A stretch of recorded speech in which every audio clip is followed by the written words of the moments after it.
welcome back to my channel. I hope you're all doing well out there. And today we are going to make the case for physical media once again with a brand new Arrow video release. But before we get into this one, do me a favor, like, comment, and subscribe. Subscribe. I greatly would appreciate that. Also, as always, a shameless plug for my TeePublic store. I will leave a link for that in the description box below.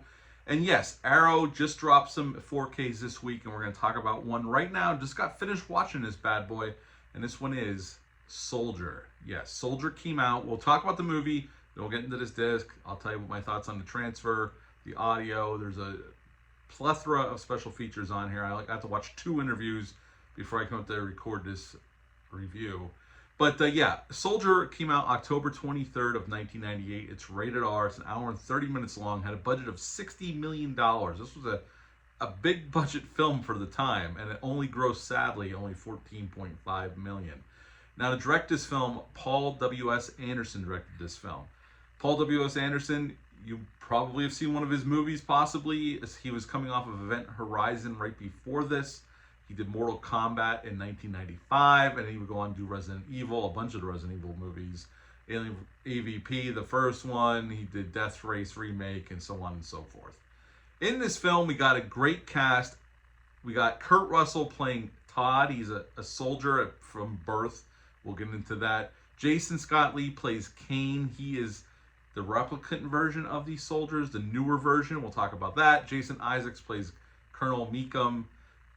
Terrific scumbag. Jason Isaac plays terrific bad guys. Sean Pertwee plays Mace. He was coming off of Event Horizon with Paul Anderson, so he was teaming with him, and he would go on to do Dog Soldiers with Neil Marshall, Doomsday with Neil Marshall, a ton of other films. Connie Nielsen plays his wife Sandra in this film. Gary Busey's in this film, and so is Michael Chiklis as well. So it has a really good cast here. The screenplay for this movie was written by David Webbs Peoples. David Webbs Peoples wrote the script for Blade Runner. Ridley Scott directed Blade Runner, Unforgiven, 12 Monkeys, Leviathan. He actually wrote the script for this film while Blade Runner was in production. So the script was 15 years old by the time they got around to making this film. And over the years, plenty of talent was interested in making this film. Stallone and Ted Kotcheff, who directed him in First Blood, were interested in making this film in the 80s. Clint Eastwood was interested in the script at one point as well. And then Stallone was going to come back to it in the mid-90s, but he ended up not doing it. Obviously, it went to Kurt Russell, and he came in to play the main character, Todd. And pretty much right in the beginning of this film, just to get into the plot of this movie, we see Todd from birth. We see these babies in this in the baby room after they're delivered. They go, they used to go to a room with other babies, and then these military people are going in and picking the ones they want to keep. And Todd is one of them, and we see him at different stages in his life until he's in a show, a montage of different wars that him and his group of soldiers go through. And then we're in present day, or way into the future. And now Jason Isaacs' character creates these replicant soldiers that are faster and stronger. One of them played by Jason Scott Lee, Kane. He's the main one. And Todd has to fight Kane. He gets beat by Kane. He puts up a hell of a fight, but gets beat by Kane. He ends up getting dumped like trash on this trash planet, which is inhabited by Sean Pertwee, Connie Nielsen, Michael Chiklis, and a bunch of other people. And they like living there. They're left alone, and they're suspicious of Todd, but he helps them out. And pretty much what happens is Todd kind of finds a home, sees that life could be a little bit different, but then the military shows up. They're out on maneuvers. They find these people, and Colonel Meekum tells his soldiers to kill everybody that's on the planet. Todd defends everybody. Pretty much the last 30 minutes turns into an all-out war movie where Kurt Russell systematically has taken out all these replicant soldiers until the very end, where Colonel Meekum and everybody, they kill all of them, and Todd and his soldiers take this colony of people off planet as they blow it up, and that's the end of Soldier.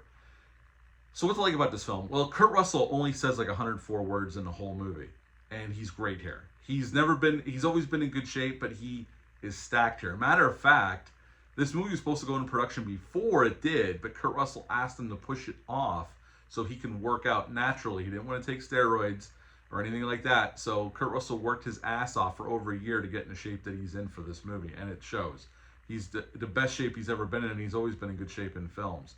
So while Kurt Russell did that, Paul Anderson went off to make Event Horizon, which came out in '97. Then they came back to make this film. So I think the cast is great here across the board. I think, in my opinion, this is Paul W.S. Anderson's overall best movie he's ever done in terms of production design, his direction, the lighting, the effects. Yes, there's some CGI here, obviously, because it's in space.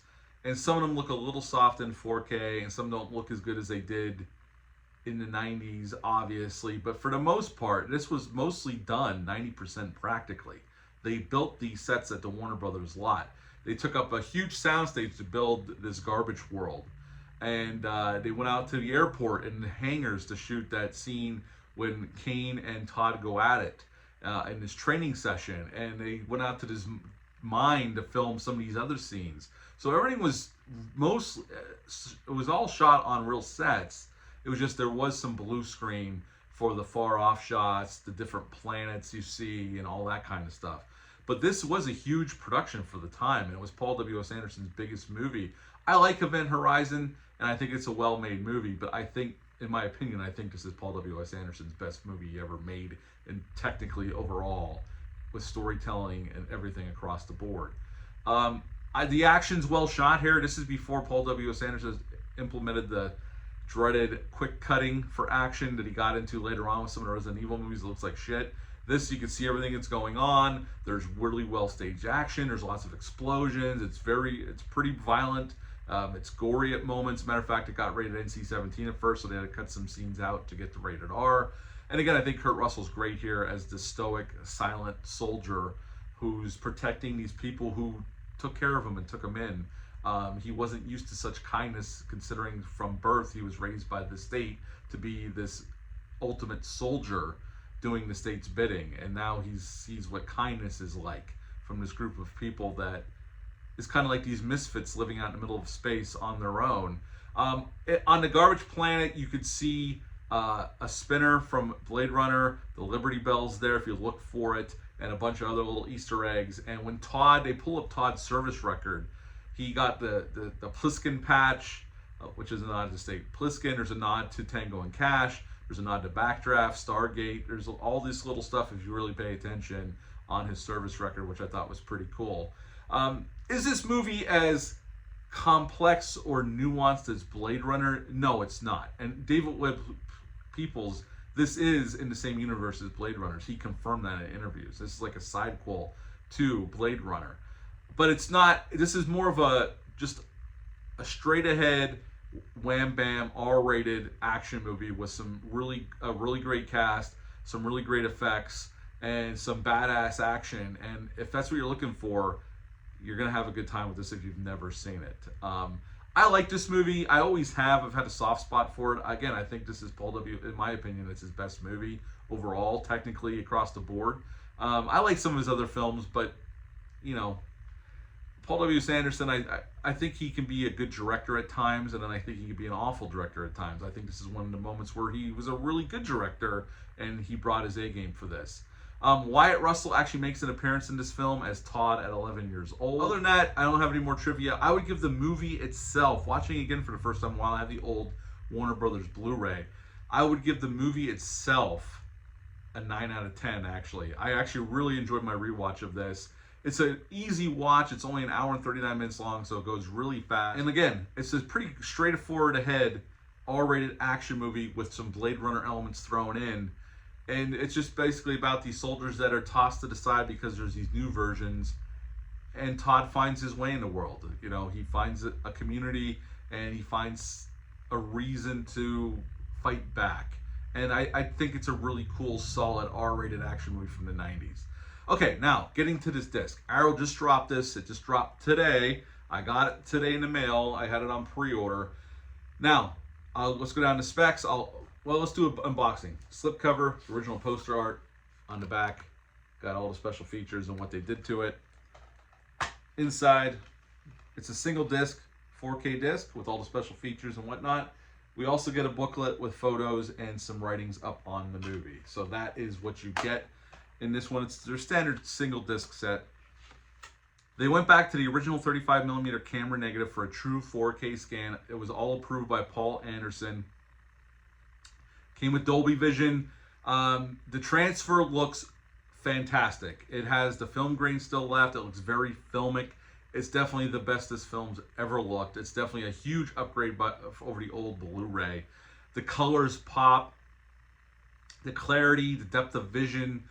Again, so the grain's still there, so it has that filmic look. The only time there was any real softness was with some of the special effects, which that happens a lot with films of this age. But overall, the transfer is phenomenal. The audio-wise is a 5.1 DTS. Now, it doesn't say that it was remastered, but I gotta say, it's a really kick-ass 5.1 DTS soundtrack.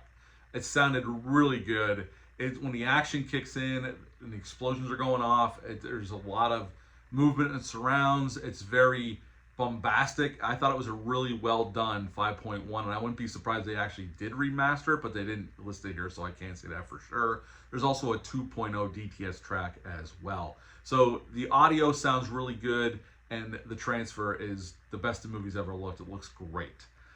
Special feature wise, there's a bunch of special features on here. There's an archival audio commentary with Paul Anderson. There's also there's a bunch of brand new special features. I only got to watch 2. I got to watch the one with one of the actors in the movie and one with the production assistant.